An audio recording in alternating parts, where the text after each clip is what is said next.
Hi, I'm the presenter Marius Botha. In this presentation, I'm going to look at two proposed amendments to Section 11K of the Income Tax Act.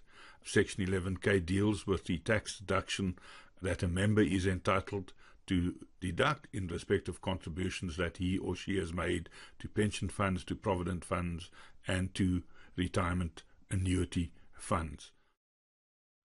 Now, by way of introduction, I'm just going to look at what the current position is. Now, member contributions to a pension fund, a provident fund, or a retirement annuity fund are deductible from the income of the contributing member for income tax purposes. That's deductible in terms of Section 11K, and it came into effect on the 1st of March of 2016. Now, prior to that, prior to the 1st of March of 2016, there were separate deductions for pension fund contributions. That was deductible in terms of Section 11K of the Act, the old Section 11K, if I can call it that, and retirement annuity funds. In respect of that, the contributions were deductible under the old Section 11N. Now, member contributions made to provident funds prior to the 1st of March 2016 did not qualify for tax deduction. However, contributions made by the employer were deductible under Section 11L. Now, contributions made by the employer currently of the member are treated as contributions that are made by the member or the employee. The reason for that is that the contribution so made by the employer is part of the gross income of the employee as a fringe benefit. Now, the deduction in respect of contributions made by the employee member in the year of assessment is currently limited by Section 11K2 of the Act to the lesser of, firstly, an amount of 350,000 Rand, and secondly, 27.5% of the higher of, firstly, the person's remuneration. And let us just look what it says further. Other than in respect of any retirement fund lump sum benefit, retirement fund lump sum withdrawal benefit, and severance benefit as defined in paragraph 1 of the 4th schedule. In other words, for the purposes of the calculation, remuneration carries the same meaning as defined in paragraph 1 of the 4th schedule, and to explain that in a nutshell is quite simply to say that anything that is subject to pay-as-you-earn, in other words, employees' tax, constitutes remuneration to the extent, of course, that it is taken into account for pay-as-you-earn purposes. However, one must further exclude from that any retirement fund lump sum on retirement, on withdrawal, and also any severance benefit that he may have received. And then, secondly, 27.5% of the person's taxable income. Taxable income, once again, other than in respect of any retirement fund lump sum benefit, retirement fund lump sum withdrawal benefit, and severance benefit, as determined before allowing any deduction under this paragraph. Now, what is important right from the beginning is that you understand that when it comes to the taxable income on which the 27.5% is to be based, we must take taxable income as defined in Section 1 of the Act. So if we look at that, you will see that the definition of taxable income, and we will look at that on the next slide, includes the person's taxable capital gain. But it says clearly here, although we take the taxable income as defined, we must leave out of account in that taxable income the retirement fund lump sum benefits, retirement fund lump sum withdrawal benefits, and severance benefits. And we must look at the taxable income as it is before the deduction itself, in other words, before the deduction that is allowed under Section 11K in respect of contributions have been deducted from that taxable income. Now we will look at the first of the two amendments that are recommended or proposed. Now, in the draft bill of 2016 that I referred to earlier, it is proposed that paragraph 1BBB be amended to read as follows, and that's the portion on which it says 27.5% of taxable income. Now, that will, if this should be accepted, if this should become law, and of course we don't know whether it's going to become law or not yet because it's too early, but it is in the draft taxation laws amendment bill. Taxable income then, if amended, will be taken into account as follows: taxable income other than in respect of any retirement fund lump sum benefit, retirement fund lump sum withdrawal benefit, and severance benefit, as determined before allowing any deduction in respect of contributions to retirement funds under this paragraph and Section 18. In other words, it will be the person's taxable income, and because it is not specifically excluded from taxable income, it will include the person's taxable capital gain. So it will be his normal taxable income inclusive of capital gain, except that we must leave out of account the lump sum benefits, as I've discussed earlier, and then of course before we deduct the deduction in respect of contributions, which is the deduction in terms of Section 11K itself, and of course before we deduct the deduction in terms of Section 18A of the Income Tax Act. Now, Section 18A makes provision for a deduction in respect of a donation to public benefit organizations, and of course is deductible up to 10% of the person's taxable income. Now, as I said, taxable income includes all amounts to be included or deemed to be included in the taxable income of any person in terms of the Act. So therefore Section 26A includes the taxable capital gain of that person for that tax year into his or her taxable income. So it's part of taxable income. However, if we just summarize what I've read on the previous slide, it is proposed that in the draft bill, and should it become law, that taxable income on which the 27.5% is to be calculated for the purposes of Section 11K will be the taxable income, firstly, excluding any retirement fund lump sum benefit, retirement fund lump sum withdrawal benefit and severance benefit, taxable income before the deduction in respect of Section 11K itself, in other words, the contribution to pension, provident and retirement annuity funds deduction, and then of course also before the deduction in terms of Section 18A, but of course let me add right at the end, including the person's taxable capital gain, because it is not specifically excluded by that paragraph. That is paragraph K1BBB, and the reference to taxable income, because it's not specifically excluded, includes the taxable capital gain for that person, which simply means that when one calculates then, if this should become law, when one calculates 27.5% of the person's taxable income for the purposes of calculating the maximum amount that is entitled to deduct, one must state taxable income inclusive of the person's taxable capital gain, but excluding lump sum benefits, excluding the Section 11K deduction, excluding before the deduction, in other words, of Section 18A and Section 11K, in other words, before those two deductions. Now, before we look at the second proposed amendment, I want to look at one of the general principles applicable to Section 11. Now, amounts deductible in terms of Section 11 are only deductible against income derived from the carrying on of a trade.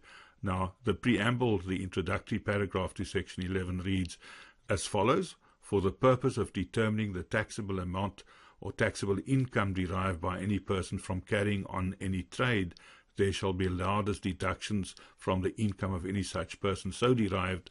And then, of course, the paragraph or the section continues with paragraph N, firstly A, B, C, D, until you get to paragraph K, which is the one that we're dealing with now. Now, the draft bill of 2016 also proposes that a new paragraph 5 be inserted after paragraph 4 in Section 11K. Now, this new proposed paragraph, if accepted, if it becomes law, will read as follows: any deduction in terms of this paragraph must apply for the purpose of determining the taxable or the total amount of taxable income before any deduction in terms of Section 18A or the inclusion of any taxable capital gain of the person, whether derived from the carrying on of any trade or otherwise. Now, this means that if this amendment should be accepted, that whatever deduction a person qualifies to deduct in terms of Section 11K can be deducted against income from trade or otherwise. In other words, if a person receives income in the form of interest that is taxable, he will be able to claim a deduction of fund contributions against that. If a person receives an annuity in the form of a living annuity income, he may deduct against that as well. However, what is important is the following. For the purpose of claiming or calculating the 27.5% of taxable income, the taxable capital gain of that person is to be part of it. However, when it comes to deducting the actual amount in the process of calculating the person's tax, the position is then that the maximum amount that the person is entitled to deduct, he can only deduct from the amount as defined in paragraph 5 that we're looking at the moment. In other words, he can calculate 27.5%, he can include 27.5% of his taxable capital gain in the amount that you calculate, but when it comes to the deduction itself, he cannot deduct it from the taxable capital gain. He must deduct it from a specific amount, and that amount is going to be his taxable income before the deduction of Section 18A has been deducted, before the deduction in respect of contributions to funds have been deducted, and before the inclusion of the person's taxable capital gain. And then, of course, most important, right at the end there, it can be deducted not only against income from trade, but can be deducted from income derived, whether from the carrying on of any trade or otherwise. Let us look at the summary of paragraph 5.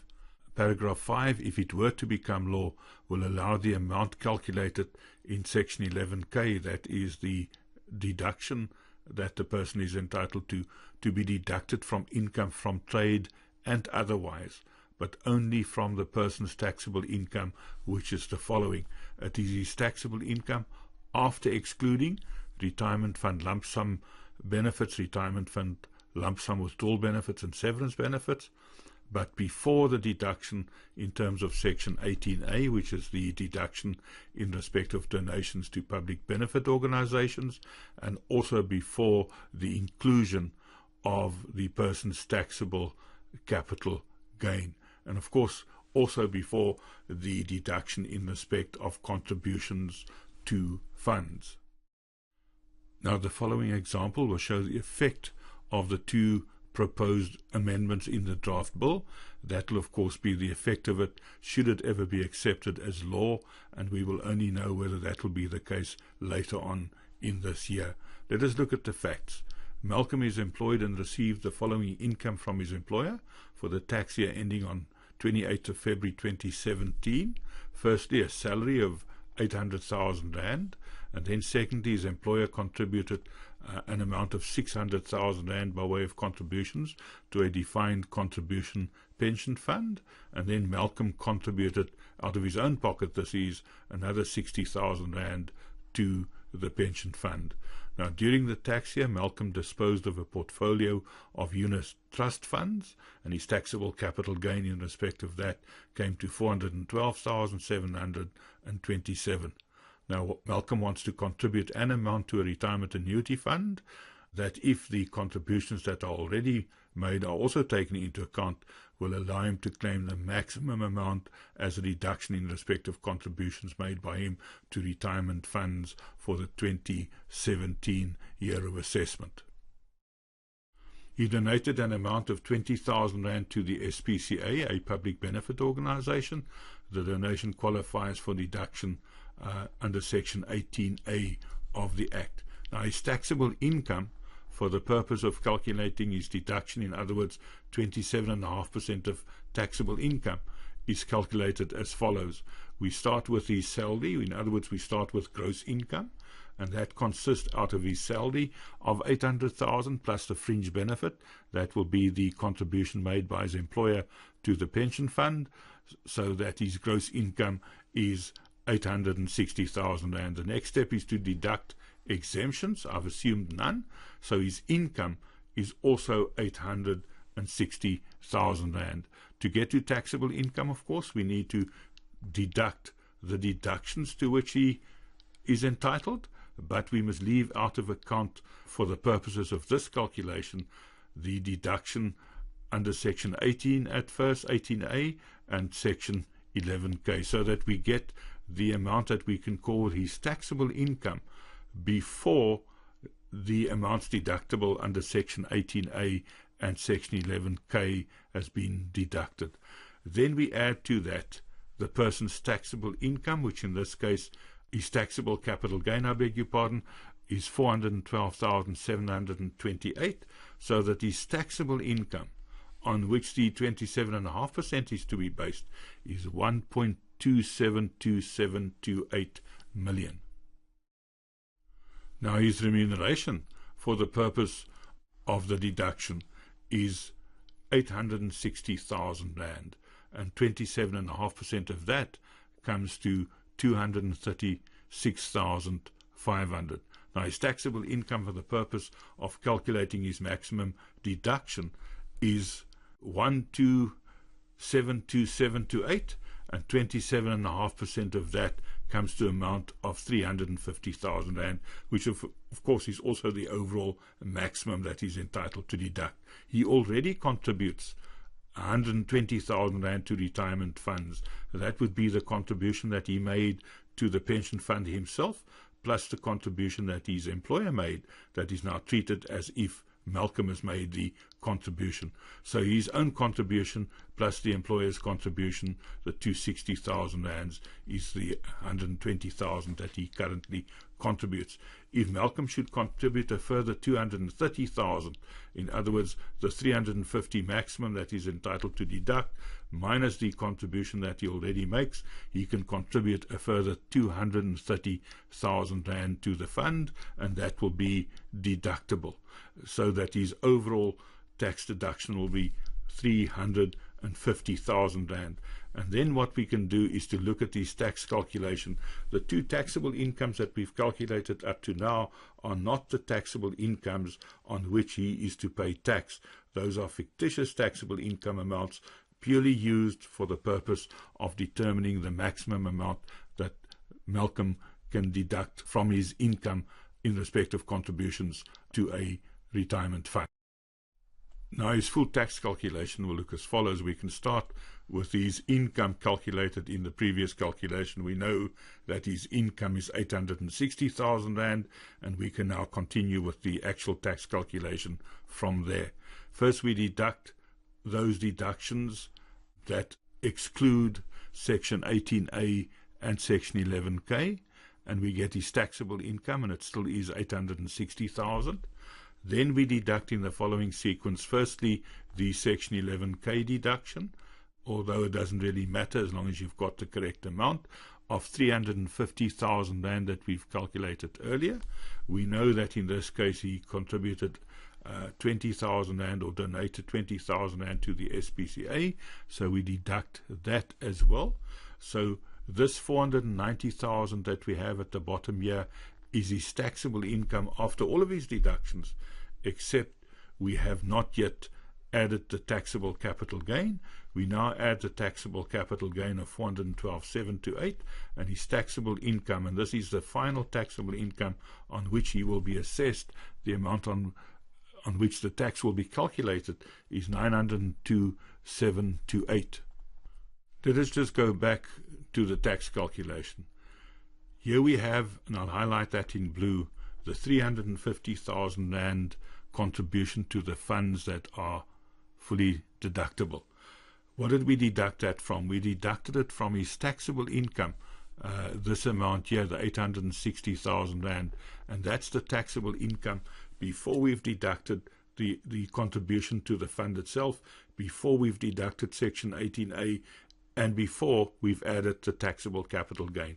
Now, if we just assume for 1 second that this amount here, and I'll highlight that in red, the 350,000, that at the moment in this calculation is smaller than the 860,000 rand, which is the amount from which the 350,000 can be deducted. So in this case, we can deduct the full 350,000. But if we assume for a minute that this amount, this 860, was smaller, let us say that was only 300,000, then we would not have been able to deduct the full 350,000 rand, because that Section 11K deduction cannot exceed the taxable income, which in this case represents the amount of 860. In other words, the taxable income before the Section 18 before the deduction of the contribution deduction and before capital gains tax has been added. So in other words, if that 860 was 300,000, this person would only have been entitled to deduct 300,000 rand, and what then would have happened is that the non-deductible portion, the 50,000, the amount by which the 350 exceeds the 300, would have been carried forward to the next year to become a contribution that's deemed to have been made in the next succeeding year of assessment. In this case, of course, it's not the case, so the full amount was deductible. I'm now going to do a summary of what I've said on the previous slide.